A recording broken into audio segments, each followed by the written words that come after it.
Olá, boa tarde a todos. Eu sou a Bianca Rocha, editora da revista Ferroviária. Hoje a gente está dando início aí a mais uma edição do Webinar nos Trilhos. Eu estou aqui com o diretor-presidente da Valec, o André Kuhn. O André ele assumiu a presidência no finalzinho de abril agora, vindo do Departamento Nacional de Infraestruturas de Transportes, DENIT, onde exerceu o cargo de diretor executivo por pouco mais de um ano, né?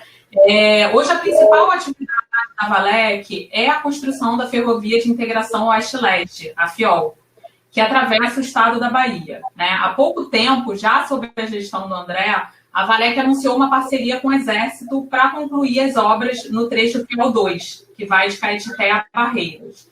O André, que é formado em Engenharia de Fortificação e Construção pelo Instituto Militar de Engenharia e teve aí sua carreira intimamente ligada à diretoria de obras do Exército, vai poder detalhar um pouco sobre essa parceria que foi firmada agora, né?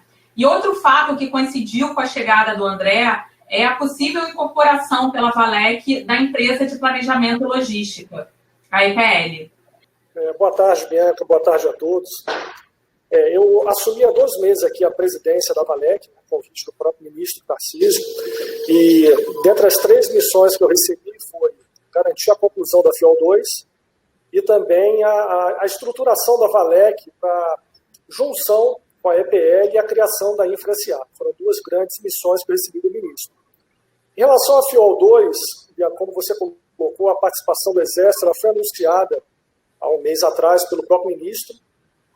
O Exército, eu sou militar da reserva, eu já estou há 7 anos na reserva, mas trabalhei na diretoria de obras de cooperação. O objetivo do Exército, nesse tipo de atividade, é adestrar os seus quadros, de tal forma que não se invista dinheiro desnecessário, por exemplo, em construção de rodovias, de ferrovias, escolas, onde se executa e depois destrói e refaz. Então, a partir do momento que o Exército entra no empreendimento real, execução de uma obra que, no caso da FIOL 2, é de suma importância para a logística, é claro que o Exército não vai executar toda a FIOL. Ele vai pegar uma pequena parcela do lote 6 para adestrar seus quadros, né, em torno de 18 quilômetros, e com isso vira uma relação ganha-ganha. O Exército, a partir do momento que executa esse trecho, ele está preparando a sua equipe técnica para a execução de ferrovias e também contribui para manter a obra em andamento.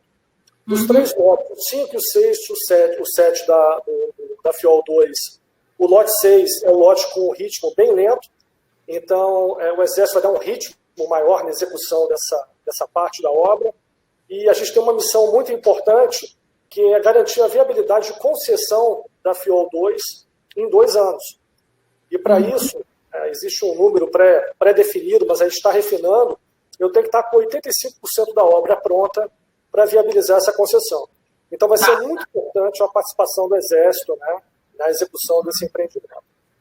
Acabou que eu não fiz a introdução aqui, mas você já falou os assuntos que eu já ia abordar aqui inicialmente, né? Você falou aí sobre a nova fase da Valec, né? A gente sabe que a empresa ela passou por alguns problemas aí no passado, né? Desde 2019 existe a discussão sobre extinção ou não da estatal, se funde ou não com outra empresa. E no último ano, inclusive, a Valec ela chegou a ter 5 presidentes diferentes, né, contando com 2 interinos. Então, eu quero saber de você quais são os planos da Valec hoje mesmo, né? Você assumiu, aí você me falou que assumiu com essa missão de dar uma visão pró-mercado, né? Não sei, talvez, para a Valec. O seu antecessor, o Rafael Castelo Branco, né, que também foi indicado pelo Tarcísio, na época, né? Ele também foi indicado para dar uma outra dinâmica à Valec, né? Um direcionamento para o mercado. Era uma pessoa que veio do mercado, de grandes empresas, BNDES, mas o mandato dele na Valec foi de 6 meses, né? Mais ou menos. E aí eu queria saber, esse direcionamento para o mercado ainda está em pauta? Existe alguma dificuldade de colocar isso em prática dentro da estatal? Não, dificuldade nenhuma. Apesar de eu ter assumido há 2 meses a presidência, eu passei um ano como presidente do Conselho de Administração da Valec, na época que eu era diretor executivo do DENIT. O que acontece? A Valec, como uma empresa pública, ela é um misto de atividades privadas e públicas. Ela É uma empresa que hoje ela não tem, vamos dizer assim, total autonomia financeira, ela depende de recursos da União.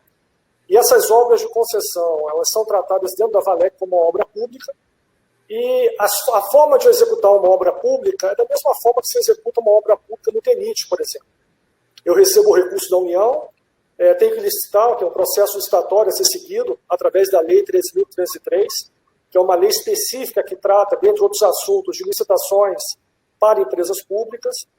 E a partir do momento que eu licito, eu tenho que fiscalizar a execução dessa obra, e ela tem que ser entregue, né? E essa execução é feita por empresas privadas, onde o que vai garantir o sucesso do empreendimento é ser executado no prazo, com qualidade e dentro do valor acordado. A gente sabe que esse contrato de execução de obras, principalmente da FIOL, o planejamento não correu como previsto inicialmente. São obras que já estão há anos, né, sendo executadas, e o ministro Tarcísio precisava de alguém com experiência na área de licitações e contratos para poder viabilizar a concessão nesse espaço de tempo em 2 anos. Daí eu recebi essa atribuição, essa missão. Né? A gente entende as questões que ocorreram no passado. Inicialmente havia uma ideia, uma proposta de extinção da Valec, não só a Valec, mas várias empresas públicas.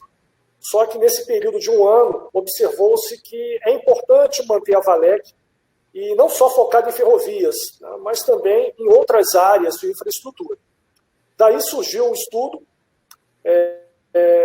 levantou-se a necessidade de se criar a Infra-SA. O ministro, quando ele me convidou para ser presidente, no mesmo dia da minha nomeação, foi criado um grupo de trabalho para fazer um estudo de junção da EPL com a Valec. Ainda não sabe se vai ser fusão, incorporação, esse estudo vai definir a forma que vai ser feito. Mas, independente disso, é uma decisão já tomada no Ministério da Infraestrutura. O próprio secretário executivo, em vários webinários, ele já comentou isso, o próprio ministro também. A nossa ideia é que ano que vem a Infra-SA já esteja funcionando a pleno vapor. E isso trouxe, vamos dizer assim, um gás muito grande, principalmente para os empregados da Valec. A gente estava num cenário onde os empregados estavam preocupados, claro, com a sua carreira, com o seu emprego. E, por um lado, foi ruim, mas, por um lado, foi bom também. Por quê? A manutenção da Valec e agora a ampliação das suas atividades com o surgimento da Infra-SA, isso trouxe uma motivação muito grande para os empregados. Isso está sendo muito favorável para a implementação das melhores práticas de gestão aqui dentro da empresa. Eu não vim sozinho, foi toda uma equipe estruturada para fazer esse upgrade da empresa, na transformação da Infra-SA. Eu estou vindo junto com o Márcio Medeiros, que é o diretor de administração e finanças hoje da Valec, e era diretor de administração e finanças do DENIT junto comigo. Eu trouxe para diretor de engenharia o Washington Luke, que era o coordenador geral de modernização e estratégia lá do DENIT. O Jefferson, que é o nosso diretor de negócios, ele veio do mercado. Então, a nossa ideia é a Valec atuar não só vamos dizer assim, na execução de obras em concessões, mas abrir o leque de atuação. Então, está sendo implementado aqui as melhores práticas de gestão para a gente estruturar a empresa e também a gente permitir, né, que essa transição seja o menos traumática possível.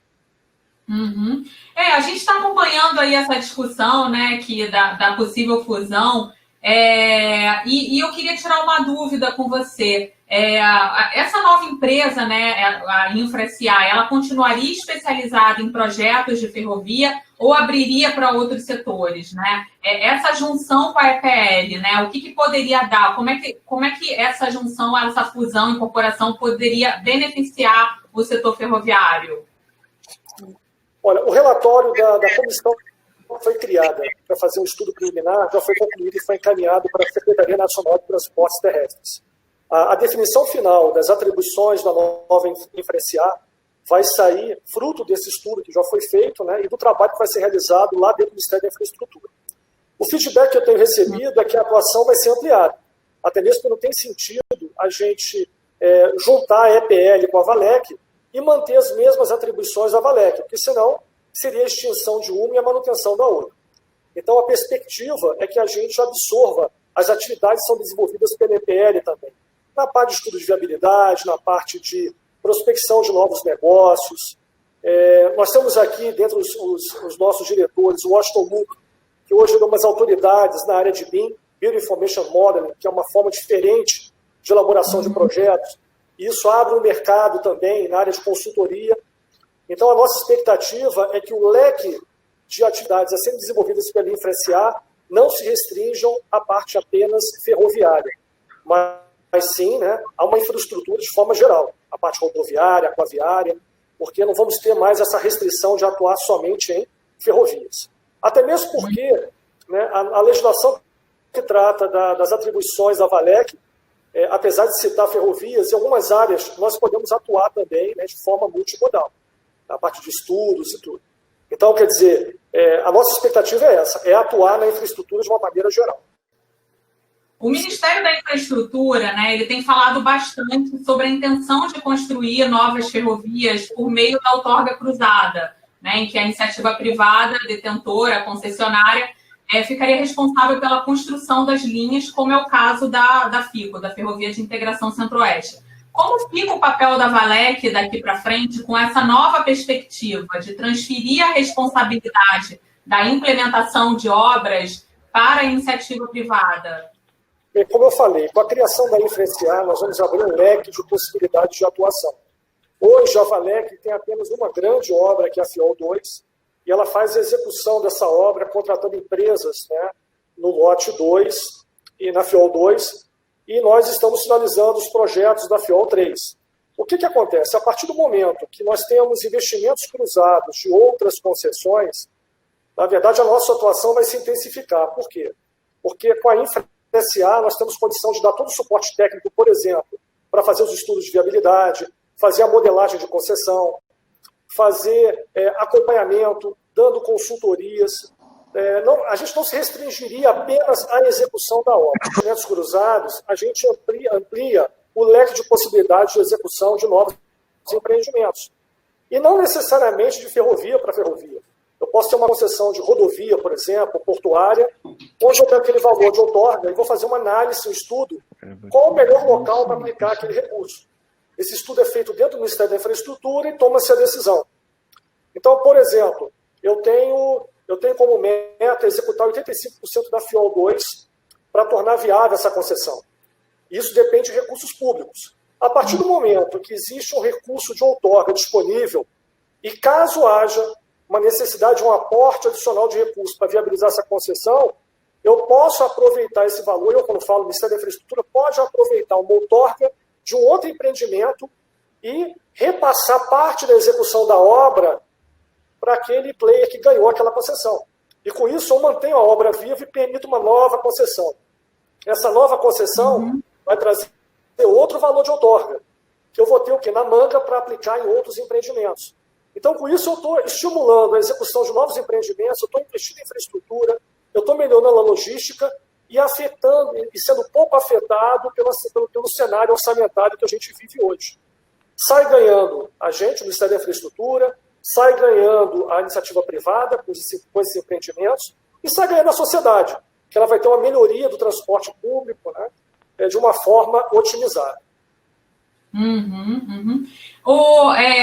André, qual é o orçamento da Valec esse ano para as obras? Né? O que está sendo destinado para as obras ferroviárias? Houve um aumento em relação ao que foi destinado no passado ou vem diminuindo esse montante ao longo dos últimos anos? Olha, o Recante recebeu de recurso esse ano para a FIOL 2, por enquanto, são 300 milhões de reais, que é a nossa principal obra. O que acontece? Se você me perguntar, André, é suficiente para executar o que está previsto esse ano? Sim, se eu fosse manter o ritmo atual das obras, os 300 milhões seriam suficientes. Mas como eu vim aqui para a Valec, junto com os novos diretores, com o objetivo de viabilizar em 2 anos a concessão, nós estamos fazendo reunião com as empresas responsáveis pelos 3 lotes para poder rever esses cronogramas e tornar factível, possível, a conclusão dessas obras em no máximo 2 anos, 2 anos e meio. Se eu atingir a meta de 85%, eu vou ter a condição, né, de viabilizar a concessão. E para isso, eu vou precisar de um aporte de recurso adicional. Isso já está sendo tratado já com o Ministério da Infraestrutura, junto com o Ministério da Economia. Nós já fizemos nosso dever de casa, já fizemos uma análise prévia da necessidade de aporte de recursos. A Secretaria Nacional de Transportes Terrestres está fazendo um trabalho bom, o meu próprio ministro está empenhado nisso, o secretário executivo, e a nossa expectativa é de ano que vem receber em torno de 600 a 700 milhões de reais nessas obras da FIOL, né, nesses 3 lotes, para poder viabilizar a conclusão em 2022. E com a mesma necessidade de aporte de recursos em 2022 também. Paralelo a isso, nós estamos fazendo contato com o Congresso, com os parlamentares, para conseguir recursos, né, do parlamento através de emendas, de maneira que a gente consiga reforçar esse caixa. Então, a Valec ela não está acomodada só aguardando uma sinalização da Lula que vem dizendo, você vai ter 700 milhões. Não, a gente está correndo atrás, eu já estou me programando para marcar reuniões com deputados, senadores e bancadas, de tal forma que a gente consiga viabilizar aporte de recurso adicional através de emendas parlamentares também. Então, é isso que a gente está fazendo. Outro ponto importante, um valor significativo da obra da FIOL é a aquisição de trilhos. Por quê? No modelo contratual, foi definido que o trilho é fornecido pela Valec. E para eu garantir um trilho total para a execução da obra, eu estou falando em torno de 400 milhões de reais. E na viagem que eu fiz com o ministro Tarcísio, foi uma ideia dele, né, uma ideia brilhante, ele falou, olha, o valor da outorga para fazer investimento cruzado, eu não preciso aplicar somente em execução de obras. Eu posso aplicar em aquisição de insumos. Então já está sendo estudado dentro do Ministério da Infraestrutura aplicar recursos de outorga, fazer um investimento cruzado e o player de determinada concessão, em vez de executar um trecho da obra, ele fornece os 400 milhões de reais de trilhos. Com isso, né, vai ser bom para a gente, porque com o fornecimento de trilho eu consigo executar os serviços correlatos, que seria a execução de lastro, né, o assentamento dormente de forma adequada e liberar trechos da ferrovia. O player que fornece esse trilho, ele não tem aquela obrigação temporal de executar uma obra durante 1 ano, 2 anos, quer dizer, ele faz a aplicação imediata do recurso, vamos dizer assim, ele não fica apegado àquela responsabilidade técnica e gerencial de executar aquele trecho, e a gente vai ter o conforto, né, de manter as obras em execução, e aqueles 400 milhões, na verdade, quando eu aplico o trilho na obra, eu vou estar dando um up também nas atividades correlatas da aplicação daquele trilho. E sai todo mundo ganhando. Tá. Essa era uma pergunta que eu ia fazer, né, sobre os materiais, os insumos para concluir a obra. Eu só quero tirar uma dúvida com você. Quando você fala das obras, você fala apenas do trecho 2. Eu queria saber como é que está o trecho 1 de Ilhéus a Caetité. Existem obras acontecendo lá? Elas estão no ritmo mais devagar do que no trecho 2? Como é que está? Quando você fala dessas obras, você está se referindo apenas ao trecho 2? Perfeito, o FIOL 2. Por quê? Nós temos a FIOL 1, FIOL 2 e FIOL 3. A FIOL 2, nós temos o lote 5, 6, 7, que estão em execução com empresas contratadas. A FIOL 3, nós finalizamos o projeto. Né? Estamos deixando em condição, a partir do momento que for viável, a concessão da FIOL 3. E a FIOL 1, ela está em processo de concessão. Então, ela está em análise do TCU. E o que acontece? Quando é feita a modelagem de uma concessão, eu tenho que definir o valor do CAPEX, quer dizer, o quanto a empresa vai ter que investir para concluir a obra e começar a colocar em operação. Só que a partir do momento que eu defino um modelo, né, eu modelo essa concessão, eu já tenho que definir um valor lá atrás de quanto que eu vou ter de CAPEX, quanto é que a empresa, o player que for participar do processo e ganhar a licitação, vai ter que investir. Então, nós temos uma linha de corte na execução das obras. Por exemplo, tem um trecho que falta só 10% para ser concluído. Mas como entrou na modelagem 90% de execução, eu não posso atuar na execução para concluir essa obra, porque essa modelagem já foi concluída e esse estudo está lá no TCU. Então, eu não tenho o que fazer. Então, a partir do momento que fechamos a modelagem, atingimos as metas definidas na modelagem, a gente paralisa as obras, paralisa a execução. E o que a gente está fazendo lá na FIOL 1? Somente a manutenção do trecho. Porque eu não posso deixar perder o serviço que foi executado. Serviço de terraplenagem, ele requer manutenção periódica. Se eu deixar 1 ano aquele trecho sem manutenção, o que vai acontecer? A erosão vai desgastar o aterro, eu vou ter perda de serviços, isso pode gerar depois um reequilíbrio econômico para aquele player que ganhou a licitação. E nós não podemos deixar isso acontecer. Então, hoje tem recurso aplicado na FIOL 1, mas somente para a manutenção do trecho, não para execução de complementação de serviços. Tá, beleza. Explicado isso, agora vamos voltar para a questão do Exército, né? Explica para a gente como é que vai se dar realmente essa parceria com o Exército. Havia 25 anos que o Exército não entrava em uma obra de ferrovia, né? Eu acho que a última, se eu não me engano, me corrija, foi da Ferroeste na década de 1990. Qual será, de fato, essa participação, né? O Exército ele vai entrar com equipe, vai coordenar as obras. Como é que a Valec vai conceber isso, né? Como é que está sendo concebido isso? Bem, perfeito. Nós temos um contrato vigente de todo o lote 6 da FIOL 2. Então, a empresa que foi contratada, ela está responsável pela execução de todo o trecho, em torno de uns 150 quilômetros. O que acontece? Já foi acordado com a empresa uma supressão de uma parte desse trecho, 18 quilômetros, na altura de São Desidério, tá? Bem na divisa com o lote 7. E o que acontece? Esses 18 quilômetros é um trecho virgem, não foi nem desmatado. E por que foi escolhido esse trecho de 18 quilômetros? Justamente para o Exército se adestrar em todas as etapas da obra. Se você perguntar, André, o Exército pode hoje começar a obra? Não, porque eu tenho um contrato vigente onde engloba todo o lote 6. O que nós estamos providenciando? Estamos negociando com a empresa contratada a supressão desse trecho, já tem um de acordo dela, ela não botou empecilho nenhum, inclusive ela achou bem interessante o Exército participar, porque isso traz, vamos dizer assim, uma imagem positiva e também traz uma sensibilização não só para a sociedade, mas também, no caso, congressos políticos e colocar dinheiro nessa obra. Então está todo mundo interessado com a entrada do Exército, a gente sai ganhando com isso, e também o próprio Exército com adestramento, como eu falei. Agora, o processo ainda está em estudo, a gente está finalizando o plano de trabalho, o Exército está fazendo um reconhecimento semana que vem, junto com 2 diretores nossos. Então, o nosso diretor de negócios está indo ao local da obra para conhecer a obra, que ele não conhece. O nosso diretor de engenharia, que já conhece o trecho, ele está indo junto com a equipe técnica do Exército e a nossa equipe para finalizar os levantamentos de campo, terminar esse plano de trabalho, definindo de forma clara quais são os quantitativos de serviços.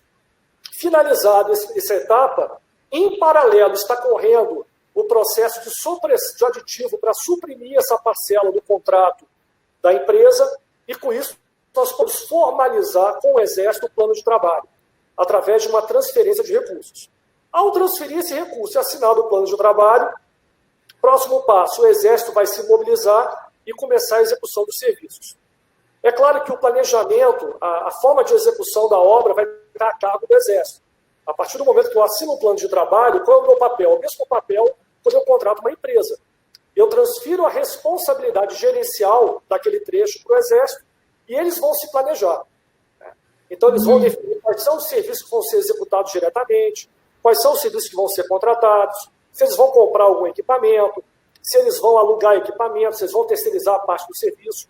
A preocupação da Valec vai ser o quê? Acompanhar a execução dentro do cronograma. E também acompanhar a execução com qualidade, através do quê? Do trabalho de supervisão de obras. Então, não é porque o Exército entrou naquele trecho que não vai haver supervisão. A Valec contrata, ainda mais nesse tipo de empreendimento, né, uma supervisora para todo o trecho, e a supervisora vai supervisionar o trabalho do Exército. Assim como a gerenciadora da FIOL também vai atuar no gerenciamento. Mas do empreendimento, não da execução da obra. E já tem um prazo estimado aí para o Exército começar lá no lote 6 e se existe a possibilidade dele atuar em outros lotes também da ferrovia? Olha, o Exército é um grande coringa para a administração pública federal. Por quê? Nós estamos restritos a 18 quilômetros do lote 6. Mas vamos supor, estou falando campo hipotético, uma determinada empresa ela não tem um desempenho adequado. Apesar da licitação para empresas públicas hoje estar regida pela Lei 13.503, que é a lei das estatais, esses contratos foram assinados, regidos pela Lei 8.666. E a Lei 8.666, assim como a 13.303, é bem clara. O cometimento reiterado de faltas dá direito à administração de rescindir o contrato unilateralmente. Então, hoje, as 2 empresas estão respondendo bem à execução. Uma das empresas está negociando para melhorar o ritmo, mas a partir do momento que eu caracterizo que uma empresa não está trabalhando bem, eu tenho o poder legal de rescindir esse contrato. E ao rescindir o contrato, eu chamo uma segunda colocada para assumir a conclusão da obra, ou então eu posso fazer um novo processo licitatório. Só que o processo licitatório de uma obra desse vulto, eu tenho que refazer todo o estudo de campo, eu tenho que rever o projeto de remanescente, eu tenho que ter os prazos legais para poder soltar o edital, receber propostas, prazos recursais. A expectativa é de você concluir esse processo e recomeçar a obra em 1 ano. E a gente não pode esperar 1 ano para recomeçar uma obra dessa. Então, a partir do momento que o Exército pega um trecho desse pequeno, ele se adestra, ele ganha produtividade, ele se sente mais confortável de pegar trechos maiores. Então, eu tenho o quê? Eu tenho uma carta na manga de propor ao Exército, né? Diretoria de obras, os senhores teriam condição de pegar um lote maior? Hoje é complicado, porque a gente vai usar um trecho bem pequeno para adestramento. Mas daqui a 6 meses, ou ele está trabalhando e se adestrando, eu tenho essa carta na manga, de tal forma que eu consiga garantir o meu objetivo final, que é o quê? Permitir que tenha volume de obras suficiente para viabilizar a concessão. Então, eu, como presidente, eu não posso ter só o plano A, eu tenho que ter o plano B, C e D, ou outros planos. E um dos planos que eu estudo também é esse. Se uma determinada empresa falha, eu tenho que ter uma carta na manga para poder cobrir essa falha. E uma possível... seria o Exército. Isso, Bianca, isso funcionou muito bem na transposição do São Francisco na BR-101 Nordeste. A transposição do São Francisco, a primeira trecho de obra a ser iniciado foi pelo Exército. Por quê? Estava tendo muita confusão no processo licitatório. E, na época, né, o governo federal decidiu, olha, as empresas estão aqui correspondendo, o processo licitatório está atrasando, eu vou dar 2 lotes para o Exército. E se continuar essa disputa jurídica, né, ações na justiça, eu boto o Exército para fazer a obra toda. O que aconteceu? O Exército pegou 2 lotes e depois o processo licitatório correu tranquilamente. Mesma coisa na BR-101 Nordeste, o Exército pegou 3 lotes lá. Por quê? Porque as empresas, né, naquele ímpeto de tentar conseguir o maior número de lotes, acaba travando muito o processo licitatório, com recursos, com ações judiciais, e às vezes o empreendimento não pode esperar. Então, a utilização do Exército, eu quero deixar bem claro, eu trabalhei 30 anos no Exército, sou militar da reserva, mas hoje eu sou presidente da Valec.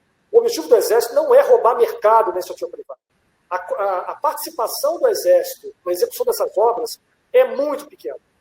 E mesmo assim, quando ele aumenta um pouquinho o volume de produção, devido à sua capacidade operacional, é normal ele terceirizar a parte do serviço. Então, em hipótese nenhuma, o Exército está concorrendo com a iniciativa privada.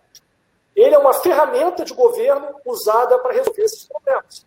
Então, eu vejo com muito bons olhos a atuação do Exército, porque vai me dar uma tranquilidade caso eu tenha que tomar uma decisão extrema de, por exemplo, rescindir um determinado contrato.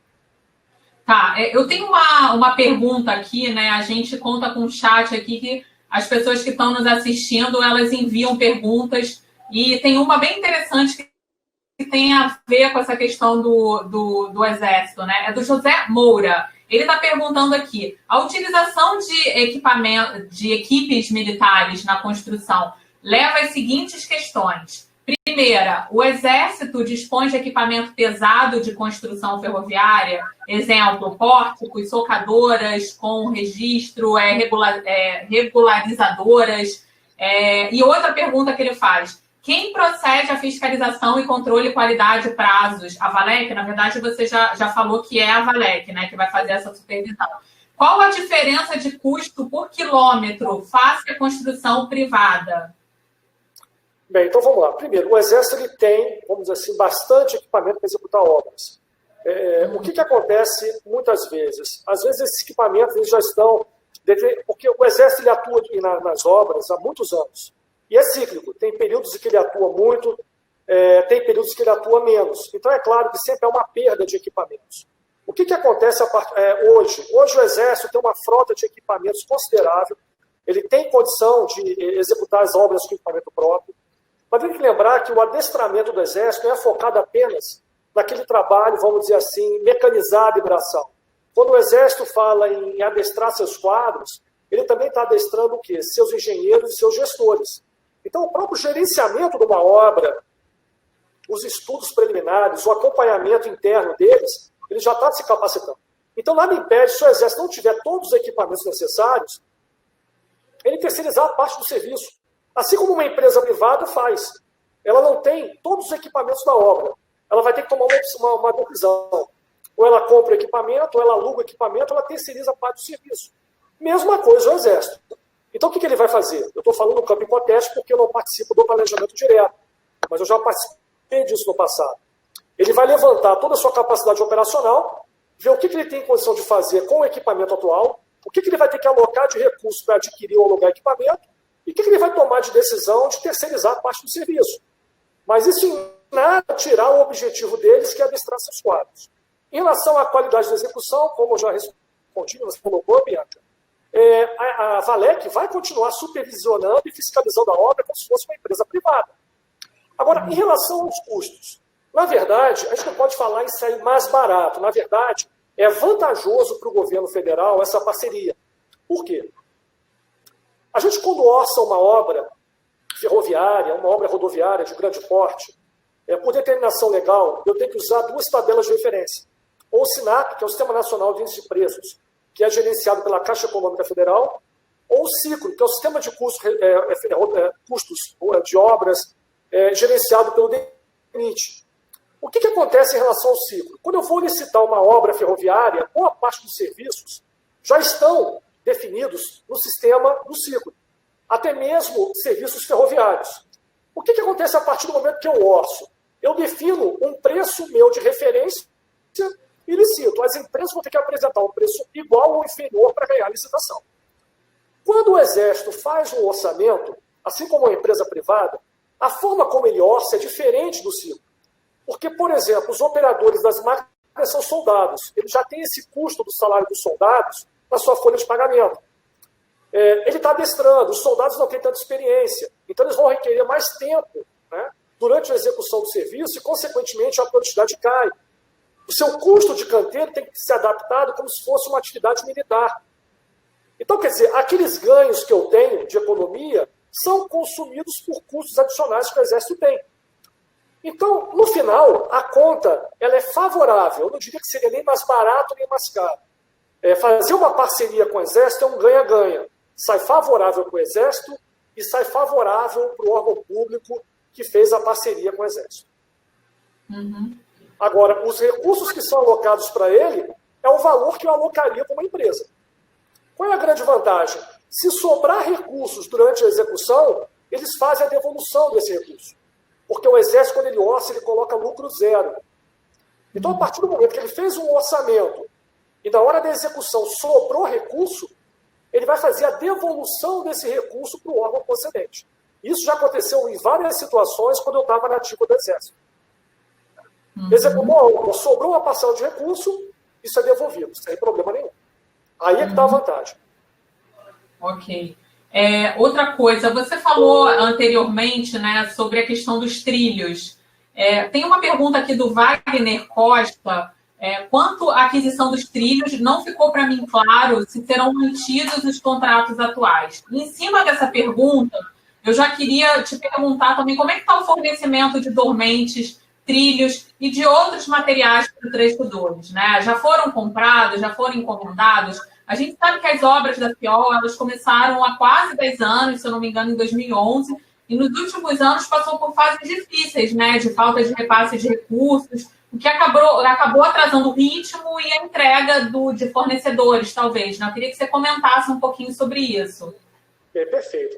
Trilho, dormente e brita. São 3 insumos, né, que são necessários para a execução da futura estrutura da ferrovia.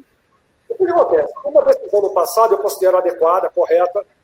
Os trilhos são fornecidos pela Valec. Então, não está dentro do contrato de execução de obras. O que acontece? O processo licitatório para adquirir trilho nesse volume, eu tenho que fazer uma licitação internacional, porque hoje o mercado nacional não tem condição de suprir essa quantidade de trilhos grandes para concluir a FIOL 2. Então, uma licitação internacional para adquirir esses trilhos, mais a contratação, mais o prazo de entrega. Eu estou falando de 1 ano e meio para poder adquirir a quantidade de trilho necessária. E detalhe, eu só posso startar a fase externa de um processo licitatório se eu tiver recurso disponível, que hoje eu não tenho. Então, o trilho hoje, se eu fosse ter que adquirir, eu não teria condição de adquirir em tempo hábil para permitir a concessão. Daí surgiu essa ideia do ministro em fazer, né, um investimento cruzado com o Fernando Trilho. Por quê? Porque a iniciativa privada, uma empresa privada, ela consegue adquirir esses trilhos de uma forma muito mais rápida e eficiente. Então, eu garanto a colocação do trilho lá no trecho. Então, eu forneço, Valec, através de um investimento cruzado do Ministério, os trilhos para as construtoras. Quando eu forneço o trilho, ela tem condição de concluir o serviço, porque ela vai ser responsável por colocar aquele trilho em cima do dormente, grampear e ajustar a ferrovia. E esses serviços vão agregar valor à obra. Eu vou dar 400 milhões, vai me gerar 500 milhões de execução de serviço, por exemplo. E com isso eu reduzo o CAPEX lá na frente da concessão e torno o empreendimento viável. Mas, André, se tem algum problema você rescindir os contratos, aquele trilho estocado, ele entra também, né, para reduzir o CAPEX do investimento. Por quê? Vai entrar dentro da modelagem os trilhos disponíveis que não foram aplicados. Então, sai ganhando a gente, recebendo todos esses trilhos, né, e disponibilizando para as empresas. Agora, vamos lá, em relação ao dormente e à brita. O modelo de aquisição do dormente e da brita são diferentes. A gente paga o fornecimento produzido lá na obra pelas empresas. Então, cada empresa tem uma fábrica de dormentes, né, e um britador, onde eles produzem toda a brita e todo o dormente necessário para a obra. Qual é o problema? Se eu tenho uma obra que está prevista para executar 3 anos, a empresa se mobiliza, monta uma fábrica para produzir 3 anos de dormente, em paralelo com a execução. Essa obra já está o quê? Quase 10 anos correndo. Então, há uma pressão nas empresas de desmobilizar as suas fábricas. É claro, se eu fosse empresário, eu ia fazer da mesma forma. Só que eu, como contratante, eu não posso concordar que uma empresa produza todo o dormente da obra, ele fique estocado lá, eu pague esse insumo sem estar totalmente aplicado. Então, hoje, de acordo com as condições contratuais, a empresa tem que produzir a brita e o dormente necessários e suficientes para se manter o ritmo de execução, com pequeno estoque. André, você pode ajustar isso no contrato? O contrato público, eu tenho que tomar muito cuidado para poder fazer os ajustes. Por quê? A partir do momento que lá na licitação eu defini esse modelo de critério de medição e pagamento, isso é, o nosso critério de medição e pagamento é que a produção de brita e dormente segue o ritmo da obra, o que é produzido para garantir o fluxo de produção eu pago 70%, e os outros 30% depois de aplicado, se eu for aceitar uma pressão, uma demanda, um pleito dessas empresas de mudar o critério de medição, eu estou trazendo uma vantagem financeira para elas. E legalmente eu não posso, porque eu estou mudando uma condicionante que estava prevista lá na licitação. A não ser que a gente faça uma redução de valor ou mude, né, a forma de, vamos dizer assim, de pagamento desses insumos. Até como exemplo, eu propus para uma das empresas que trouxe esse pleito para mim. André, eu quero produzir todo o dormente da brita. O que eu falei, então vamos fazer o seguinte, vai ter uma negociação e ajustar o contrato. Você produz tudo em um mês, só que eu só vou te pagar o que for necessário para executar período a período. Se, por acaso, não vai acontecer, mas se por acaso houver uma rescisão, né, amigável, o que a gente vai fazer? O que você produziu em excedente fica contigo, é seu, não é da Valec. Porque, e acontecer, eu pago toda essa produção, e eu tenho uma interrupção da obra, eu vou ter um custo adicional de vigiar esses insumos lá no canteiro. E como eu te falei que o processo licitatório dura 1 ano, 1 ano e meio, eu vou estar pagando durante 1 ano e meio, né, vigias para ficarem vigiando aquele material que foi produzido e não foi aplicado. Então, a gestão de um contrato público é diferente do contrato privado, porque os riscos envolvidos de se causar um dano erário são grandes. E eu, como gestor, tenho que garantir a viabilidade do empreendimento, mas, ao mesmo tempo, eu tenho que garantir a legalidade, os princípios básicos do processo licitatório e da contratação pública. Qual é a necessidade de trilhos para o trecho 2 que você falou? Existe uma necessidade que talvez seja investida por meio de outorga cruzada. Qual é a demanda de trilhos para o trecho 2 hoje? Olha, em extensão, está me falando a memória agora, porque eu estou focado nos valores. Hoje, eu preciso de 400 milhões de reais de trilhos. Por quê? No lote 2, eu não tenho mais 1 metro de trilho para ser aplicado. Você pergunta, André, você tem algum trilho para ser aplicado na obra? Não. Agora, e como é que está fazendo a obra? Bem, a gente tem que tomar o máximo de cuidado quando a gente executa a terraplenagem. Por quê? Se eu executo a terraplenagem e não tomo cuidado de proteger aquilo, eu perco. Então, a terraplenagem ela vai seguindo em paralelo com a drenagem. E o que está sendo autorizado? A gente coloca o sublastro e assenta o dormente no sublastro. Para eu concluir aquele trecho, eu tenho que aplicar o trilho, grampear ele, né, e completar o lastro e fazer o ajuste para fazer o acabamento final. Então, o que está sendo executado hoje? O pessoal está executando terraplenagem, drenagem, sublastro e assentamento do dormente. E para aí. Com isso, eu consigo garantir, né, até um certo ponto, claro, que esse serviço não vai ser perdido. Então, a partir do momento que eu estou liberando essa frente de trabalho, eu estou tranquilo. Por quê? Porque eu estou executando o serviço e estou sendo responsável tecnicamente, minimizando as perdas caso ocorra chuvas torrenciais, né, ou algum problema na terraplenagem. Agora, é claro que as empresas são prejudicadas, porque para ela é interessante já ir lançando o trilho, porque ela faz toda a logística em cima do trecho. Então, por exemplo, ela quer fazer transporte de material, ela quer fazer transporte pessoal, ela pode usar o próprio trilho para chegar na frente de serviço, e isso reduz seu custo operacional. Mas, infelizmente, né, não temos trilho para colocar. Então, hoje, em valores, faltam 400 milhões de reais e eu não tenho um metro de trilho disponível para aplicar a FIOL 2. Uhum. E que virá apenas talvez no ano que vem ou talvez depois, né? Só virá com o dinheiro da outorga cruzada. Olha, a minha expectativa é até o final do ano. Até o final do ano? Até o final do ano isso está resolvido. Então, quer dizer, a gente tendo os trilhos no final do ano, isso traz uma vantagem muito grande. Por quê? Eu vou estar entrando no período de chuvas. E período de chuva eu não posso fazer terraplenagem, mas eu posso fazer lançamento de trilho. O único cuidado que eu tenho que ter no lançamento de trilho em chuva é que a soldagem dos trilhos não pode ser feita, né, em ambiente úmido. Então, quer dizer, eu consigo lançar os trilhos e eu faço uma proteção, né, uma cobertura, seco bem e consigo fazer a soldagem dos trilhos no período de chuvas. Agora, o lançamento, né, sem problema nenhum. Lançamento de lastro, isso aí a gente consegue executar no período de chuva. Tá, deixa eu te perguntar outra coisa, sobre a FIOL 3, né? Você já falou um pouquinho sobre esse trecho, mas aí eu queria te perguntar como é que está a programação, os estudos da Valec para o início dessas obras. A gente sabe que esse trecho está em fase de revisão de estudos e projeto há pelo menos 4 anos aí dentro da Valec, né? As obras estão previstas para serem iniciadas por meio da outorga cruzada, já existe uma previsão. O que a Valec está planejando em relação ao FIOL 3? Bem, em relação a concessões, o estudo é feito lá no Ministério da Infraestrutura. Então quem conduz esse trabalho, né, é a Secretaria de Fomento e a Secretaria de Estrutura de Transportes. A gente dá somente os subsídios para isso, quer dizer, a gente informa qual é o CAPEX, a gente informa se o projeto está pronto ou não, em que nível está pronto esse projeto. Agora, é claro que a gente participa de reuniões e a gente recebe demandas também. O que acontece? Em relação à FIOL 3, os projetos estão prontos. Já está em análise no TCU. O TCU, com certeza, vai fazer alguns questionamentos sobre o projeto e a nossa equipe está preparada para responder esses questionamentos. Só que lembrando o seguinte, a gente tem o projeto pronto, o traçado já definido, mas nós temos aí a concessão da FICO, nós temos a Ferrovia Norte-Sul, que cruza, vamos dizer assim, esses dois empreendimentos.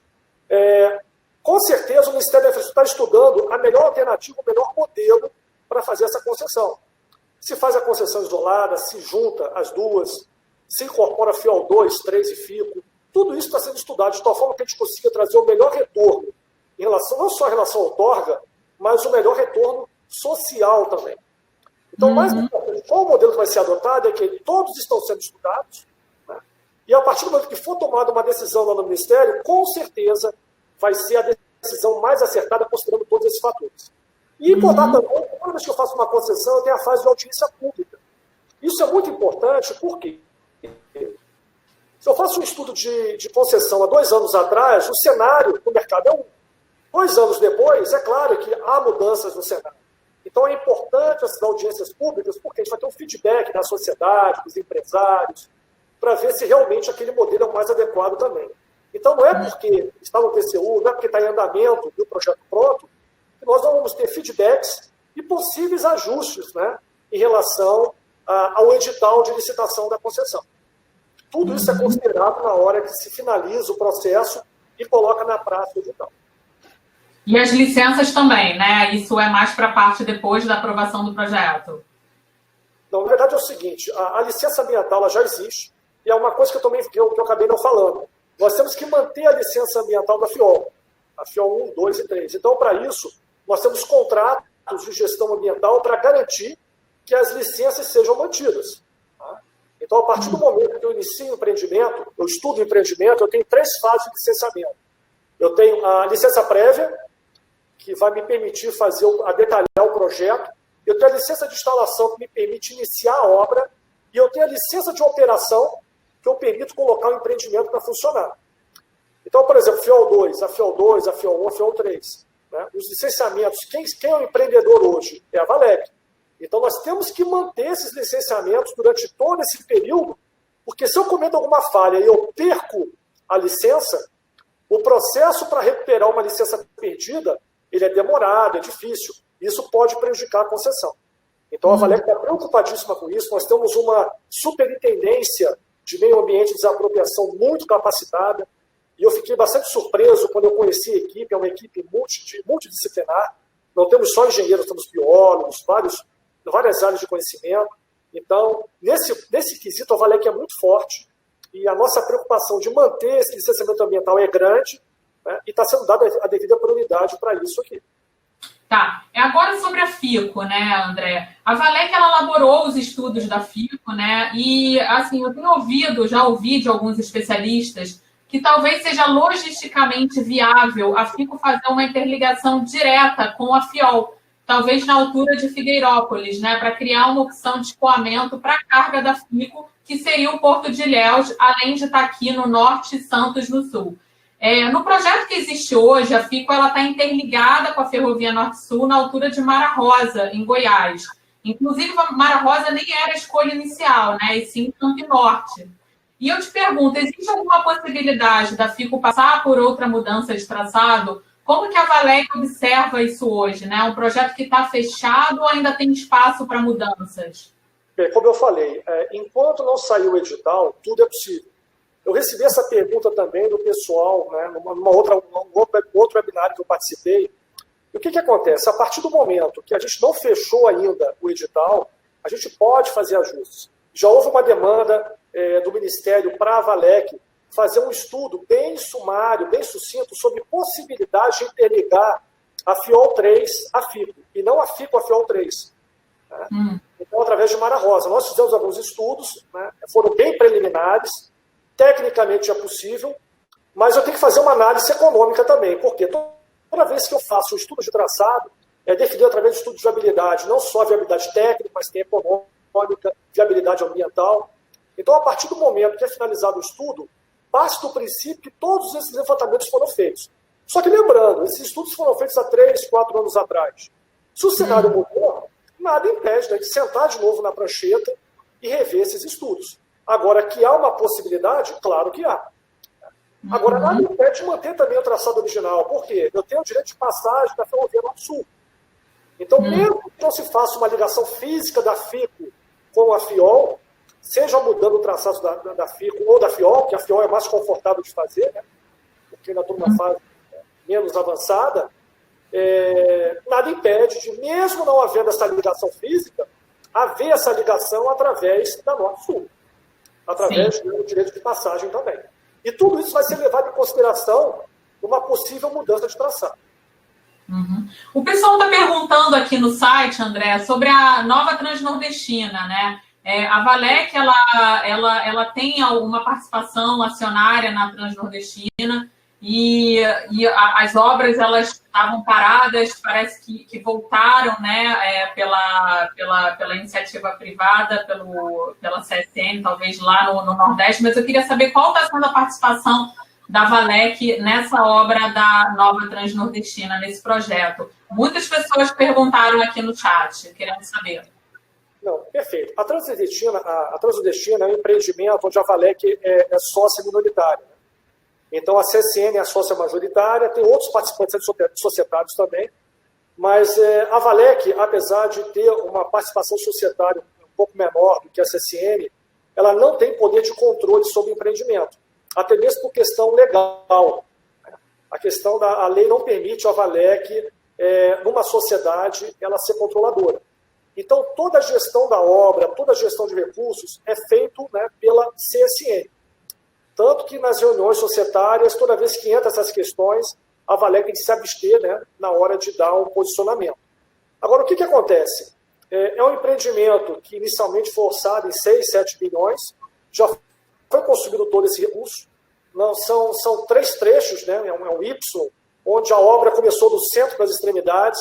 Você perguntar, André, tecnicamente, você concordaria com essa solução? Eu, tecnicamente falando, não.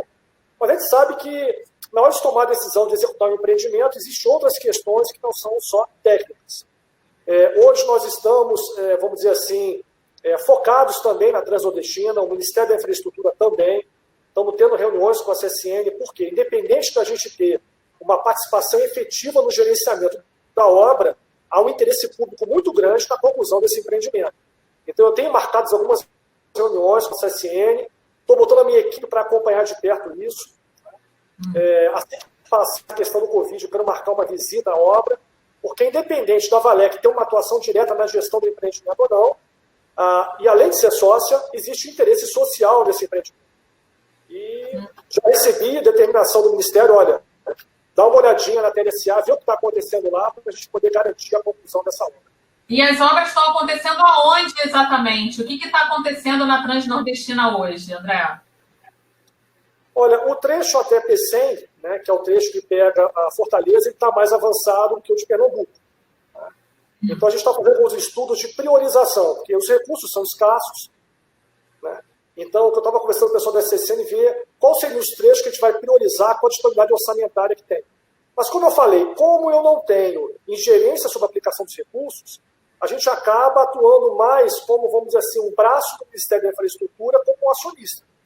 Até mesmo porque a gente tem conhecimento do negócio, ferrovias, né? A gente tem braço técnico aqui para fazer os estudos, mas a gente não pode interferir diretamente nas decisões gerenciais.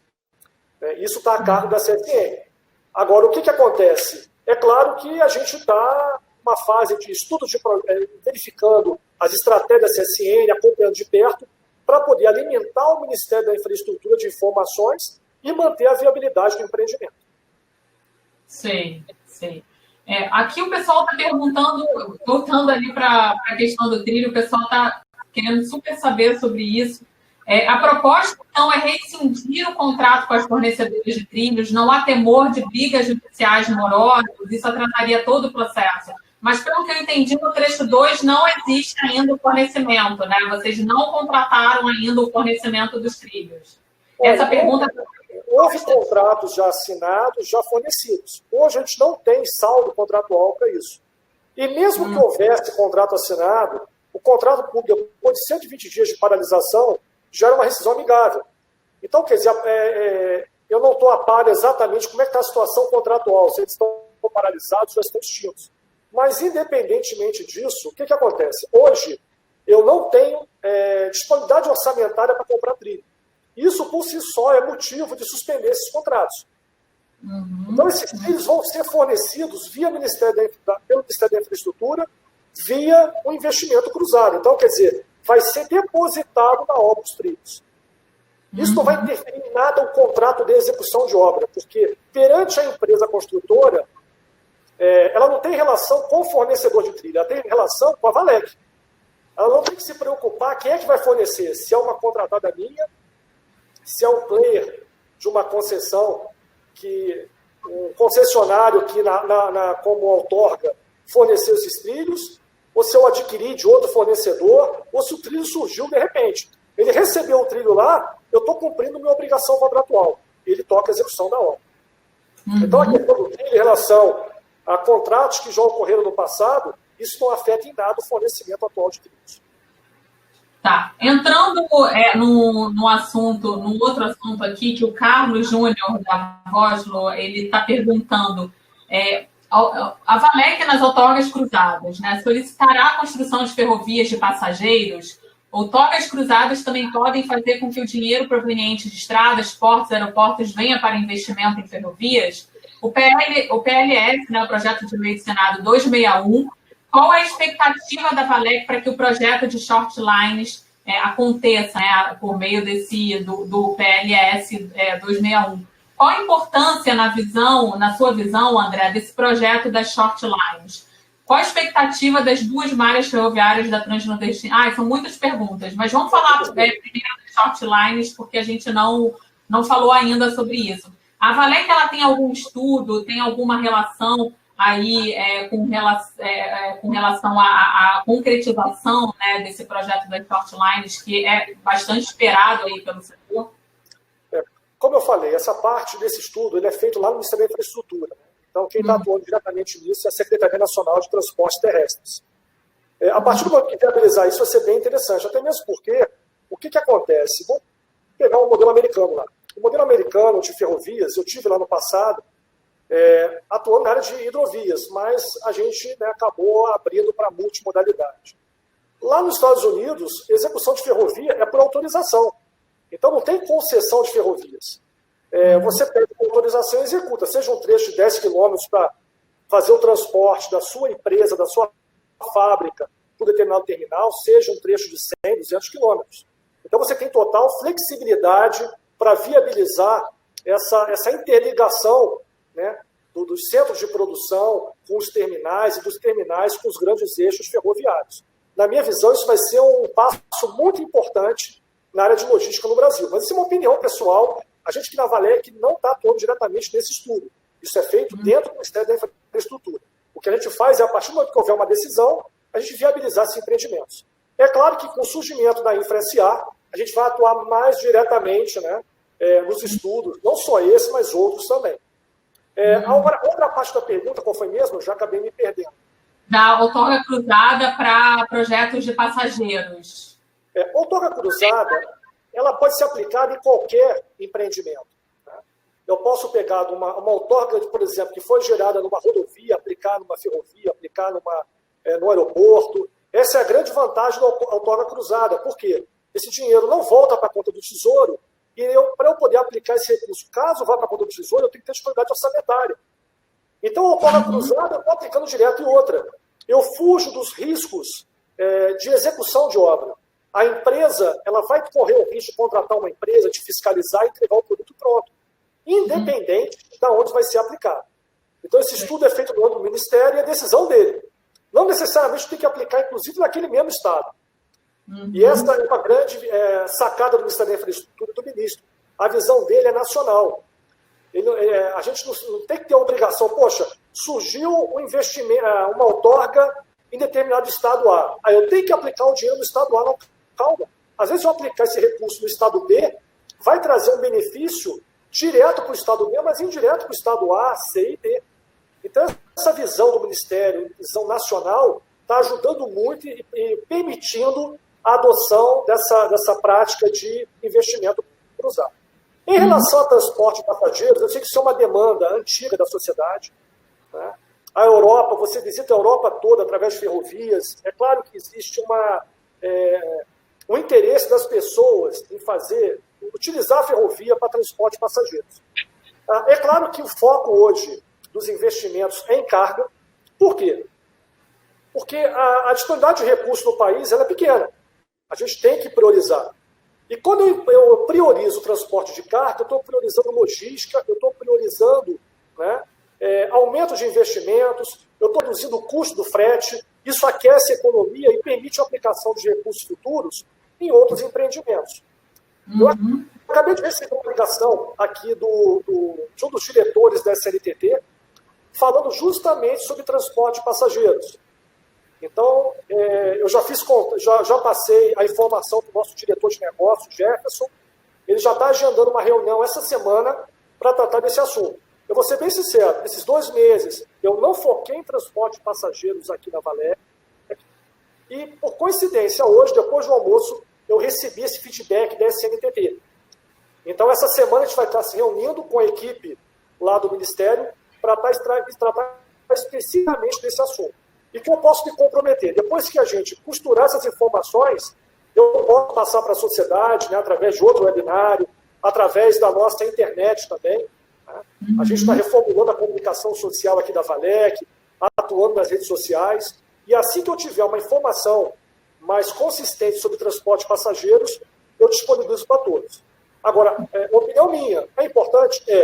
Mas a gente sabe que transporte de passageiros nem sempre é determinada linha. Tá? Então, a administração pública gerenciar direto. Então, até reforçando aquela ideia do Ministério. O que a iniciativa privada tem condição de gerir, a gente passa para a iniciativa privada. Então, se determinada ferrovia, rodovia, aquavia, pera aqui, a iniciativa privada ela tem condição de gerir isso melhor do que eu, de uma forma mais eficiente, e manter. A gente passa. Aquilo que não é possível, a gente assume. Então, eu vou ter essa reunião com o Ministério, e assim que tiver uma sinalização, eu passo para todos. Beleza. A Célia Dalmas, né, é uma participante aqui, uma espectadora, ela está perguntando uma questão que eu também já ia abordar com você, com relação à FIOL de novo, né? Nos estudos de viabilidade da FIOL, que a Valec, né, fez juntamente com o Minfra, esse estudo ele considera o risco do porto. Tem uma questão lá do porto de Ilhéus que, para viabilizar a FIOL 1, o porto ele tem que estar operando, né? Senão não faz sentido. Já tem a Valec ela está inserida aí nessa discussão. Como é que ficou essa questão do porto lá em Ilhéus, André? Perfeito. Hoje a Valec não está inserida nessa discussão, porque como o nosso foco é ferrovia, isso acaba ficando com uma outra secretaria lá do Ministério da Infraestrutura. Com a criação da InfraSA, a gente vai começar a entrar nessa área de portos também. Por exemplo, a gente está fechando algumas tratativas com o governo do Paraná em relação à Ferroeste, alguns estudos. Né? A parte de porto, quem pegou foi a EPL. Então, com a junção da EPL com a Valec também vai começar a atuar na área de portos. Então, hoje, eu não tenho nenhuma informação para passar, porque a gente não está atuando diretamente nessa área, mas a partir do momento que houver a junção da EPL com a Valec, a gente vai abrir esse leque de atuação também, e eu vou ter condição de me manifestar de uma forma mais precisa. Tá. Última pergunta aqui, porque eu sei que seu tempo já está se esgotando. É claro que eu não estudei a fundo o estudo de viabilidade à época, mas todo estudo de viabilidade, seja ferrovia, rodovia e tudo, a multimodalidade entra nesse estudo. Então, com certeza, lá no passado, quando foi feito estudo de viabilidade, é claro que o porto foi considerado nesse estudo. O que eu não posso falar é que, como foi considerado isso, em que momento foi considerado o funcionamento dele para tornar viável a FIOL. Vocês teriam que voltar lá no passado para ver. Ok? Tá. Voltando um pouco aí para a questão da nova gestão da Valec, né? Há um trabalho aí dentro da estatal, como você falou, de enxugar as contas e tornar a gestão mais independente, né? Conseguir capitalizar recursos com as estruturas que são de responsabilidade da Valec e a exemplo dos pátios ferroviários da Norte-Sul, né? De Açailândia à Estrela do Oeste, que é o trecho, né, construído da Ferrovia Norte-Sul, existem pátios que podem ser arrendados ou concessionados a empresas interessadas em construir terminais. Quais são as possibilidades estudadas pela Valec em relação a esses pátios? Esses pátios eles não estão incluídos no contrato de subconcessão da Rumo e da VLI, certo? E aí eu queria saber por que foi decidido eles ficarem de fora da concessão de operação da linha ferroviária. Olha, quando foi feito o modelo de concessão, né, os estudos levaram à conclusão de que era melhor deixar separado. Então a gente tem que pegar o estudo a fundo para saber quais foram os fatores que levaram a essa separação. Então hoje, a Rumo ela não é detentora dos terminais, quem tem o poder de exploração é a Valec e nós estamos já trabalhando na concessão desses terminais. Tá? Então, terminal de Santa Helena, terminal de Porto Franco, todos esses terminais já estão dentro da diretoria de negócios sendo tratados. Por exemplo, Porto Franco já está finalizado esse estudo, já está pronto para trabalhar na concessão. Santa Helena, a nossa ideia é até o final do ano finalizar esse processo e já colocar para a concessão também. Então, o nosso diretor a nossa diretoria de negócios já está atuando maciçamente, por quê? Se eu tenho disponível esses terminais e a nossa perspectiva a médio prazo é tornar a Valec uma empresa autônoma e futuramente independente de recursos públicos, eu tenho que aproveitar todas as alternativas. Então, não tem sentido eu ter disponível todos esses terminais e não disponibilizar esses terminais para a sociedade. Então, a partir do momento que a gente tem isso parado, eu não estou gerando receita para a Valec. Tudo bem que essa receita vai direto para a conta do Tesouro. A nossa ideia com esse movimento, só com o que já está sendo finalizado, é incrementar em 6 milhões de reais por ano a nossa receita, né? Então, com isso a gente vai conseguir se aproximar da independência. Uhum. Então, vamos ficar preocupado que esses portos não estão, né, vamos dizer assim, na concessão da Rumo, estão com a Valec, e nós já estamos preparando as concessões deles. Você falou sobre o terminal de Santa Helena, né? Esse terminal, esse pátio de Santa Helena, né, ele está próximo do pátio multimodal de Rio Verde, que a Rumo começou a construir, vai começar a construir. É próximo, né? Então, assim, não houve um acordo com a concessionária para o uso desse pátio em Santa Helena. Quais são os planos da Valec para esse pátio multimodal Santa Helena? Bem, a Rumo, apesar dela não, na concessão, receber os terminais, os pátios, ela tem total liberdade de fazer a execução deles, né, dos que forem necessários para ela. E a gente não tem poder de interferência nisso. Agora, por outro lado, já houve bastante recurso aplicado na construção do pátio de Santa Helena. Então, eu não posso ser responsável de abandonar esse empreendimento. Por isso que nós estamos agilizando, né, todo esse processo. O estudo já está sendo finalizado e até o final do ano nós vamos estar soltando a concessão do Porto de Santa Helena. Agora, a bola na vez está com a Rumo, né? Ela tem que tomar a decisão empresarial dela, se vale a pena ela manter o terminal dela, guardar o nosso ou não. Eu não posso interferir numa decisão comercial da Rumo.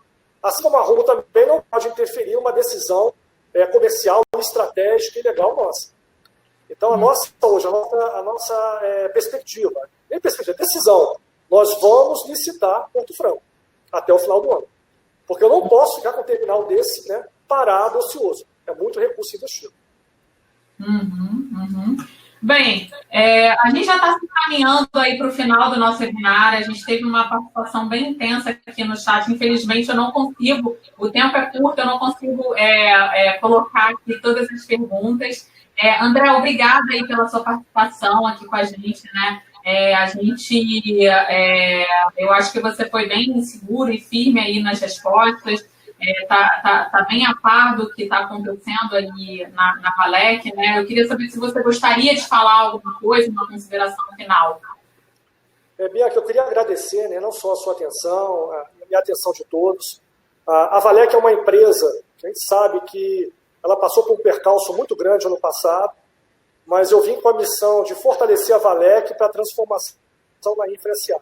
E o nosso objetivo, não só meu, mas de todos os gestores aqui, diretores, superintendentes, gerentes, é tornar a Valec forte, uma Valec como empresa de referência no Brasil, não só na sua atividade fim, mas também nas suas atividades administrativas. Ser uma empresa que faça uma boa gestão do recurso público, uma empresa que atue de forma efetiva, né, na área de infraestrutura. Hoje, em rodovias e ferrovias, mas no futuro muito próximo, né, de forma multimodal. E queria mais uma vez agradecer a participação de todos, que eu estou acompanhando aqui no chat, que está tendo bastante pergunta. Eu me coloco à disposição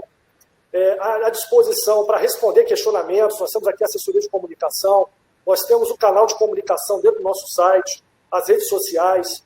Para você ter uma ideia, na parte administrativa, ontem e hoje nós recebemos aqui na Valec a subsecretaria de integridade, com as várias áreas de integridade do Ministério da Infraestrutura, a delegada Fernanda, que é a subsecretária da Polícia Federal, a Corregedoria, e nós mostramos para essa equipe lá do Ministério o que a gente está fazendo para melhorar a imagem da empresa, aplicar as melhores práticas de gestão, corrigir possíveis falhas, né, dentro da organização.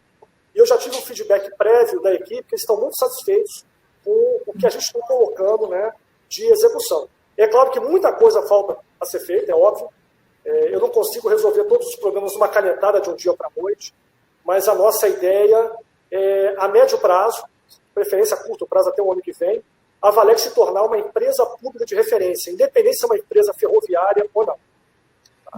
Nós estamos entrando no radar anticorrupção do Ministério da Infraestrutura, estamos atuando, né, junto com eles. Vou implementar aqui na Valec, dentro da assessoria de governança, uma área para atuar numa área de integridade. Nós estamos convidando, né, possivelmente um delegado, uma delegada da Polícia Federal para assumir essa área de integridade da Valec, fazendo o quê? Replicar o que já acontece no Ministério da Infraestrutura. E com isso a gente vai ganhar bastante, né, não só em relação à atuação do controle, mas também a integridade, a imagem da empresa também, que isso é importante para que as pessoas acreditem que os nossos investimentos vão ser executados dentro dos melhores padrões de qualidade, dentro dos custos previstos, né, e dentro de um prazo razoável. Ninguém quer ficar 10 anos esperando por um empreendimento. Obrigado a todos. Legal, bacana. Obrigada, André. Muito obrigada mesmo pela sua participação. Eu acho que foi bem produtiva. Bom, pessoal, nos assistiu aí. Muito obrigada também pela audiência, pelas perguntas. É bom ver o engajamento de vocês por aqui, porque o webinar nos trilhos é isso, né? Ele é pensado para atender exatamente o público ferroviário, né? A gente, como revista tradicional do setor, especializada no setor ferroviário, a gente tem a obrigação de levar informação de qualidade, né, sobre o que acontece no setor, sobre o que está se pensando aí para o crescimento do setor no Brasil, e a Valec, ela tem participação nisso, né? Eu queria falar para vocês seguirem também a Revista Ferroviária nas redes sociais, se cadastrar para receber as nossas news, apoiar o jornalismo ferroviário que a gente faz, agradecer os nossos patrocinadores, a Lorando Brasil e a Cavan. E é isso, gente. Muito obrigada, André. Mais uma vez, obrigada. E é isso, gente. Até semana que vem. Semana que vem a gente vai ter um convidado especial também, para a gente bater um papo. Obrigada. Tchau.